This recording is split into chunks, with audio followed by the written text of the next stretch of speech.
नमस्कार, बहुत स्वागत है आप सभी का न्यूज इंडिया पर। मैं हूं आपके साथ नीतू गुप्ता। एक बार फिर से बात होगी यूनिफॉर्म सिविल कोड को लेकर। इससे पहले जब चर्चा की गई थी तो आखिर ये कोड यानी यूसीसी आखिर है क्या, इसको हमने समझाने की कोशिश की, लेकिन लगातार सियासत इस पर जारी है।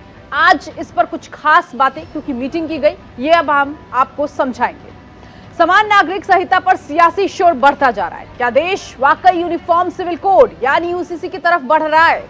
क्या भारत यूसीसी को लागू करेगा, ये सवाल उठ रहा है। इसके साथ ही साथ भारत का नाम यूसीसी को मानने वाले देशों के लिस्ट में जल्द शामिल हो जाएगा, ये भी सवाल उठ रहा है। क्या एक देश एक कानून का सच बहुत जल्द सबके सामने होगा, या फिर समान नागरिक संहिता बस एक सियासी जुमला बनकर रह जाएगा? समान नागरिक संहिता पर देश में चल रही बहस के बीच सोमवार को संसदीय स्थायी समिति की बैठक हुई। बैठक में बीएसपी सांसद मलूक नागर, संजय राउत, कांग्रेस सांसद विवेक तन्खा, इसके अलावा बीजेपी सांसद रमेश पोखरियाल निशंक, महेश जेठमलानी समेत विधि आयोग के सदस्य, सचिव, कानून मंत्रालय के अधिकारी शामिल हुए। यूसीसी क्या है, कितना जरूरी है, इसको लेकर चर्चा की गई। बताया जा रहा है सदस्यों ने सरकार की मंशा पर भी सवाल किए। बैठक में यूसीसी पर सभी हितधारकों के विचार जानने की कोशिश की गई। इस मुद्दे पर विधि आयोग, कानूनी मामलों के विभाग और विधायी विभाग के प्रतिनिधियों को भी बुलाया गया। 14 जून को विधि आयोग ने समान नागरिक संहिता पर आम लोगों से सुझाव जानने का नोटिफिकेशन जारी किया। इस मुद्दे पर इन तीनों विभागों के प्रतिनिधियों से बात हुई। संसदीय स्थायी समिति के अध्यक्ष बताते रहे हैं, समिति की बैठक गैर राजनीतिक है, इसमें सभी राजनीतिक दलों के सदस्य हैं। यदि आवश्यक हुआ तो इस विषय पर आगे की चर्चा के लिए एक और बैठक बुलाई जा सकती है। संसदीय स्थायी समिति के अध्यक्ष सुशील मोदी बताते हैं, समिति पूरी तरह से तटस्थ है। देखिए, पार्लियामेंट्री पैनल की बैठक होती है, गोपनीय बैठक होती है। तो इतना ही कह सकता हूं कि जो पर्सनल लॉ है, रिफॉर्म्स इन पर्सनल लॉ, इस मुद्दे पर हम लोगों ने लॉ कमीशन को बुलाया है, भारत सरकार के मंत्रालय को भी बुलाया है। तो इतना ही मैं केवल कह सकता हूं, बाकी मीटिंग में क्या होगा नहीं होगा ये गोपनीय मुद्दा रहता है, सभी पार्टी के लोग रहते हैं, इसलिए उस बैठक के बारे में से ज्यादा कुछ नहीं कहा जा सकता। तो संसदीय समिति के अध्यक्ष सुशील मोदी बेशक समिति की चर्चा को गैर राजनीतिक बताते रहे हों, लेकिन बैठक की टाइमिंग कई सवाल उठा रही है। इसे यूसीसी पर केंद्र सरकार की तैयारियों से जोड़कर देखा जा रहा है। 20 जुलाई से संसद का मॉनसून सत्र भी शुरू हो रहा है। यह भी कहा जा रहा है कि इस सत्र में सरकार यूनिफॉर्म सिविल कोड पर बिल पारित कर सकती है। सत्ता पक्ष और विपक्ष की तैयारी यही संकेत दे रही है। संसद के मॉनसून सत्र में यूसीसी का मुद्दा छाए रहने की पूरी संभावना बनती हुई दिख रही है। हम ड्राफ्ट देखेंगे ना, पहला क्या बनाया है, ये कौन सा कानून बनाने जा रहा है, उसमें सोशल और सोशल जस्टिस की कितनी चिंता है, सभी धर्मों की, महिलाओं की कितनी चिंता है, आदिवासियों की कितनी चिंता है, एडॉप्शन का जो मामला है उस बारे में क्या लिखा है नए कानून में, सब कुछ। Hindu code bill, Hindu undivided family के बारे में क्या लिखा है, सबकी चर्चा होगी। मुझे समझ नहीं है कि अगर आप यूनिफॉर्म सिविल कोड की बात कर रहे हैं तो किस कॉन्टेक्स्ट में कर रहे हैं, क्या मकसद क्या है? बिकॉज यूनिफॉर्म सिविल कोड तो प्रॉपर्टी के हिसाब से होता है, मैरिज के हिसाब से होता है, इनहेरिटेंस के, मुझे नहीं मालूम किस लॉ की बात करें। हमारे पास ऑलरेडी कानून है, जब हम उन कानूनों का इस्तेमाल नहीं करते हैं, नए कानून बनाना चाहते हैं, और नए कानून किस लिए बनाना चाहते हैं उसका ये खुलासा करें, ये बताएं कि अगर ये जो यूनिफॉर्म सिविल कोड है ये किस बारे में है। अगर दूसरी शादी के बारे में है जैसे आप बता रहे हैं, तो फिर तो इनकी अपनी संसद में हेमा जी हैं, उसकी दूसरी शादी क्या करेंगे, उसका क्या करेंगे, उसको जेल में डाल देंगे। उधर 27 जून को पीएम नरेंद्र मोदी ने भोपाल में समान नागरिक संहिता पर खुलकर अपनी राय रखी। एक देश में दो कानून नहीं होना चाहिए। प्रधानमंत्री नरेंद्र मोदी ने ये बात बीजेपी के बूथ लेवल कार्यकर्ताओं को समझाई। इन 6 दिनों में देश में यूसीसी के मसले पर सियासी बहस तेज हुई है। हर सियासी दल का मत सामने आ रहा है। समाज के अलग अलग तबके की तरफ से यूसीसी पर विचार रखा जा रहा है। एक तरफ सत्ता पक्ष के अंदर थोड़ी बहुत खींचतान दिख रही है, तो दूसरी तरफ विरोधी खेमे के कई दल यूसीसी पर सहमत नजर आ रहे हैं। समान नागरिक संहिता के विरोध में मेघालय के मुख्यमंत्री कॉनराड संगमा ने बड़ा बयान दिया, जिसे एनडीए में यूसीसी पर तकरार के रूप में देखा जा रहा है। मेघालय के सीएम कॉनराड संगमा ने पीएम नरेंद्र मोदी के यूसीसी पर जोर देने की आलोचना की। उन्होंने कहा, भारत एक विविधतापूर्ण देश है, विविधता की हमारी एक ताकत है। सीएम कॉनराड संगमा ने कहा, यूसीसी देश के लिए उपयुक्त नहीं है। ये भारत के वास्तविक विचार के खिलाफ है, जो विविधता में एकता की विशेषता वाला एक विविध राष्ट्र है। विविध संस्कृतियां, परंपराएं, जीवन शैली और धर्म देश की ताकत है। उन्होंने कहा, मेघालय एक मात्र सत्तात्मक समाज है और यही हमारी ताकत है। जिस संस्कृति और अन्य पहलुओं का हम लंबे समय से अनुसरण कर रहे हैं, उन्हें बदला नहीं जा सकता। एक राजनीतिक दल के रूप में हमें एहसास है, पूरे पूर्वोत्तर क्षेत्र को एक अनूठी संस्कृति मिली है। हम नहीं चाहेंगे कि हमारी परंपरा और संस्कृति को छुआ जाए। उधर समान नागरिक संहिता पर जारी खींचतान के बीच सत्ता पक्ष को थोड़ी राहत विरोधी खेमे के कुछ दलों के साथ आने से मिल रही है। यूसीसी के मसले पर अब तक आम आदमी पार्टी, शिवसेना, उद्धव गुट और बहुजन समाज पार्टी का रुख सामने आ चुका है। मोटे तौर पर ये सभी पार्टियां समान नागरिक संहिता के पक्ष में नजर आ रही हैं। आम आदमी पार्टी की तरफ से कहा गया है कि पार्टी यूसीसी का समर्थन करती है। संविधान का आर्टिकल 44 भी कहता है कि देश में यूसीसी होना चाहिए, लेकिन इसके लिए सभी धर्म के लोगों, राजनीतिक पार्टियां और संगठनों से सलाह मशवरा कर आम सहमति बनाई जानी चाहिए। शिवसेना, उद्धव गुट का पक्ष है, पार्टी यूसीसी का समर्थन करती है, लेकिन सरकार की तरफ से स्पष्टीकरण दिया जाना चाहिए। इसका अलग अलग समुदायों पर क्या असर पड़ सकता है।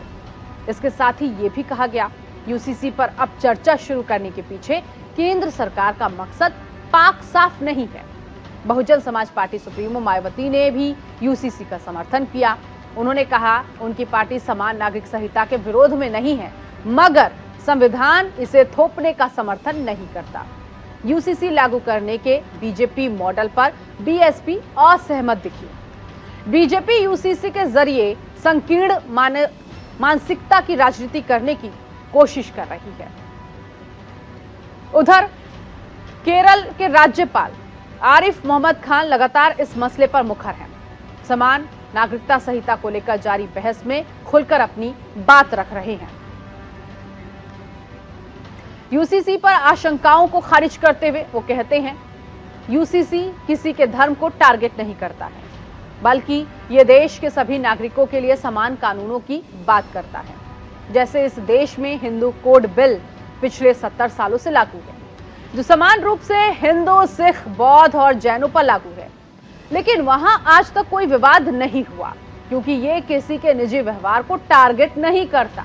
जिस तरह से केरल में शादी होती है, वैसे शादी यूपी में नहीं होती। दोनों जगह शादी की परंपरा अलग अलग है, दोनों की संस्कृति अलग अलग है।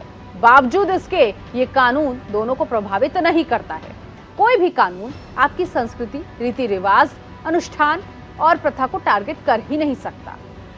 इस तरह के मामलों में जब भी कोई कोर्ट में जाता है, तो कोर्ट में सबसे पहले धर्म के बारे में पूछा जाता है, जबकि फंडामेंटल राइट्स जाति, धर्म, लिंग के आधार पर किसी भी तरह के भेदभाव से मना करता है।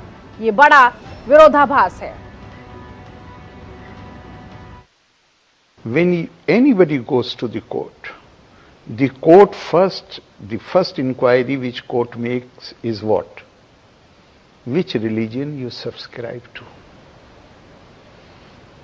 On the other hand, the fundamental rights prohibit any discrimination on the basis of religion or caste or place of residence or gender. So is it not contradictory? Then Article 14 talks about equality before law and equal protection of the laws. If a directive, this Uniform Civil Code is part of the Chapter 4, which is labeled as Directive Principles of State Policy. these principles are not enforceable by the court. But Constitution says that the principles which have been laid therein, they are fundamental to the governance of the country, and in making laws, it is the duty of the government to take cognizance of these directive principles while making laws. उधर भोपाल में PM Modi के UCC पर दिए गए बयान के बाद से ही बीजेपी के नेता काफी उत्साहित हैं। ऐसा लगने लगा है कि देश में यूसीसी लागू करना पार्टी की सर्वोच्च प्राथमिकता बन गई है। 2024 लोकसभा चुनाव के लिए राम मंदिर के बाद बीजेपी अब यूसीसी पर नजर बनाए हुए है। पार्टी की रणनीति साफ संकेत दे रही है। बेशक चुनाव से पहले इसमें अड़चन आए, बावजूद इसके हिंदू साख को मजबूत करने में काफी हद तक मदद करने वाला है। उत्तराखंड के बाद उत्तर प्रदेश में भी यूसीसी के पक्ष में माहौल बनने लगा है। मायावती का बयान आने के बाद से उत्तर प्रदेश में यूसीसी पर गर्मा गर्म बहस जारी है। यहाँ विशाल आबादी वाले अपने भारत देश में हिंदू, मुस्लिम, सिख, ईसाई, पारसी व बौद्ध आदि इन विभिन्न धर्मों को मानने वाले लोग रहते हैं, जिनके हर मामले में रहन सहन व जीवन शैली आदि के अपने अलग अलग से तौर तरीके, नियम एवं रस्म रिवाजें हैं, जिसे नज़रअंदाज नहीं किया जा सकता है। लेकिन वहीं दूसरी तरफ ये बात भी काफ़ी हद तक सोचने वाली है कि यदि यहाँ सभी धर्मों के मानने वाले लोगों पर हर मामले में एक समान कानून लागू होता है, उससे देश कमज़ोर नहीं बल्कि मजबूती होगा। साथ ही लोगों में आपसी सांप्रदायिक सद्भाव व भाईचारा आदि भी पैदा होगा। जब उनकी सरकार थी तो कौन सा तरीका था, उन्हें लागू करना चाहिए था ना। तरीका तो सब उनके पास था। हमारी सरकार के तरीके सही हैं, इसलिए जनता हमारे साथ है। हम जो काम कर रहे हैं इसलिए सुप्रीम कोर्ट आ रहा है, सभी दल समर्थन कर रहे हैं। काम सिविल कोर्ट का है तभी तो मायावती समर्थन कर रही हैं। हम लोग सभी जाति, सभी धर्म, सभी वर्ग के लोगों के, जो भारतीय के लोग हैं उनके साथ हैं, इसलिए इसकी आवश्यकता है। संविधान में सभी को समानता चाहिए, धर्म के आधार पर किसी के साथ भेदभाव नहीं चाहिए। हम तो बहन जी से ही कहेंगे कि पूर्ण रूप से जिसके लिए बना था पार्टी, बहुजन समाज पार्टी, उस पर काम करें और वह जो इस पर चिंतन मनन करें कि बहुजन समाज पार्टी कहाँ थी और कहाँ पहुँच गई है। मैं तो इतने कहूँगा, एनडीए जो काम कर रही है उसका समर्थन करते रहे, क्योंकि हम लोग जनता के लिए काम करें, दलितों, पिछड़ों, शोषितों, वंचितों और अल्पसंख्यकों सबके लिए काम। वो तो उनका धर्म है ना विपक्ष के पास। इसके अलावा उनका एक वर्क है कि विरोध करना है। हम लोग समर्थन में है, जनता समर्थन में है। जनता समर्थन में है इसीलिए तो मोदी को 2014, 2019 में लाई, 2024 में ला रही। जनता समर्थन में है इसलिए 2017, 2022 में फिर पुनः उत्तर प्रदेश में लाई। तो जनता जनार्दन होती है लोकतंत्र में, नेता नहीं होता। नेता नीति बनाता है और नीतियों का समर्थन जनता करती है। हमारी नीतियां अच्छी है इसलिए जनता समर्थन कर रही है, इसलिए जनता हमारे साथ है, हम जनता के साथ हैं। चाहे कांग्रेस पार्टी हो चाहे अन्य विपक्षी दल, जो कॉमन सिविल कोड पर अंतर्विरोध है उनका, वो अंतर्विरोध उन्हीं की पार्टी के लोग अपनी अंतरात्मा की आवाज से उसका अंत करेंगे।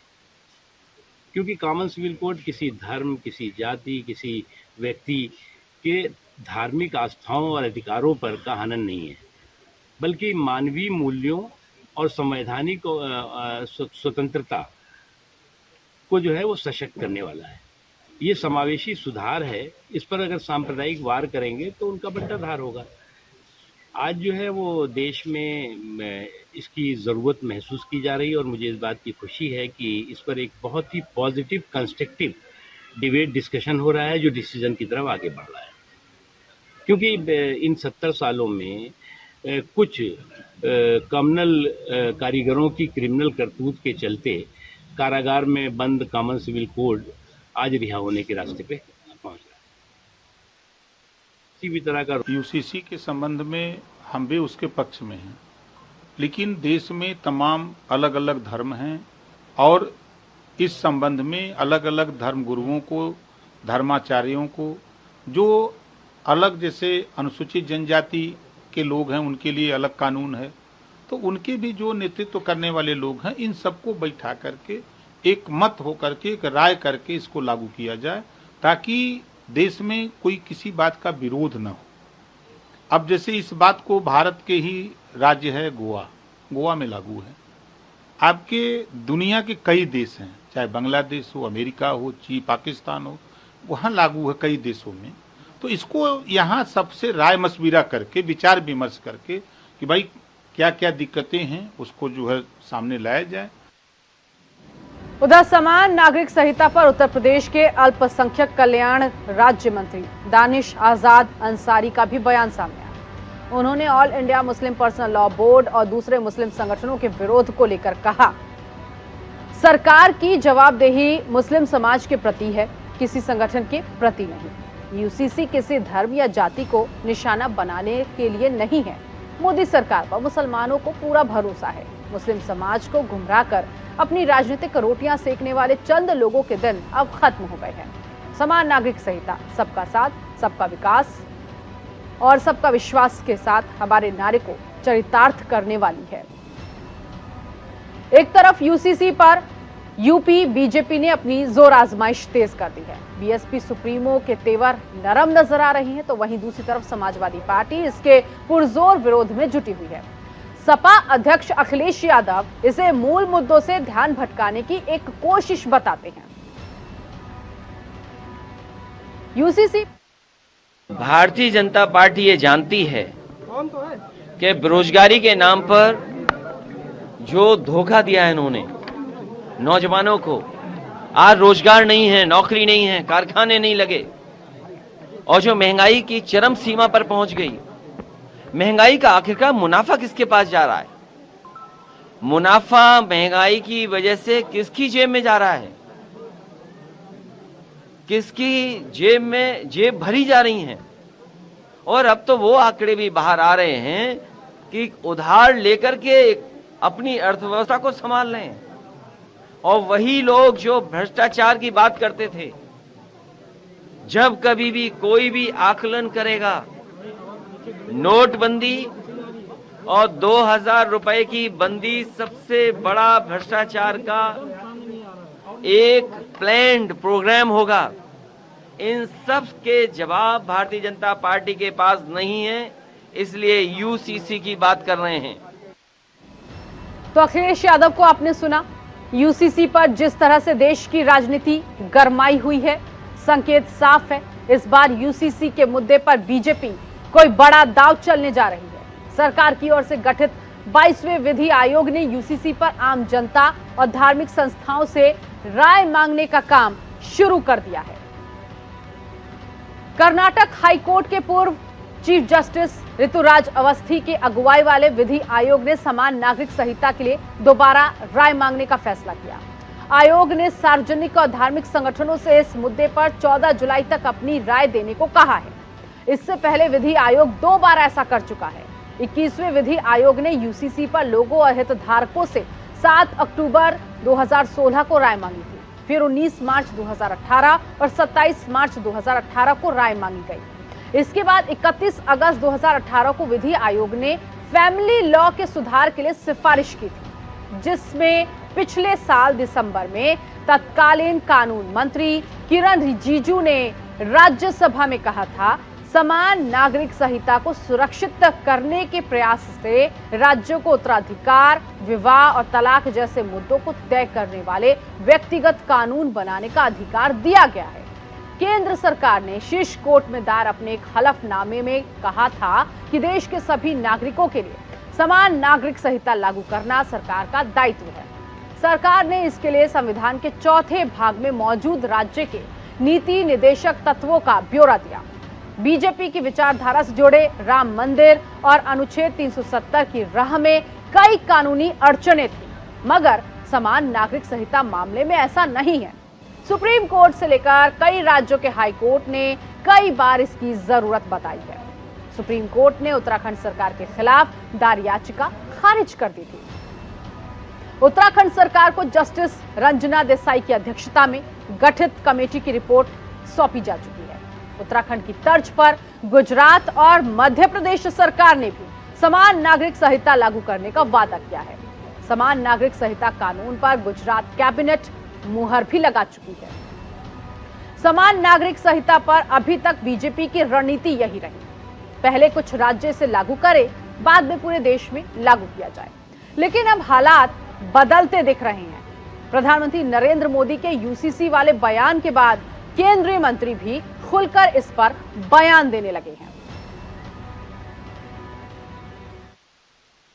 सभी लोगों को सम्मिलित करके जो एक समय की मांग है आज कि देश को एकजुट किया जाए, देश में एक कानून बनाया जाए, ये तो संविधान निर्माताओं ने भी आज से 70 साल पहले हमें directive principles of state policy में संविधान में दिया था। सुप्रीम कोर्ट ने कई बार 5 बार अलग अलग फैसले सुनाते हुए अपनी बातचीत में कहा कि देश में यूसीसी आना चाहिए। तो समान नागरिक संहिता पर सत्ता पक्ष यही संकेत दे रहा है, बहुत कुछ बड़ा होने वाला है। देखना होगा अनुच्छेद 370 और 3 तलाक की तरह यूसीसी पर भी अचानक से फैसला आता है, और अगर फैसला आएगा तो किस तरह से देश में इसे सराहा जाएगा, उसके बाद क्या प्रतिक्रियाएं होंगी, या इस बार भी ये एक चुनावी मुद्दा बनकर रह जाता है। ये सवाल जब तक यूसीसी लागू नहीं हो जाता तब तक उठते रहेंगे। फिलहाल इस खास पेशकश में आज के लिए बस इतना ही। बाकी की तमाम खबरों के लिए आप बने रहिए न्यूज इंडिया के साथ। नमस्कार।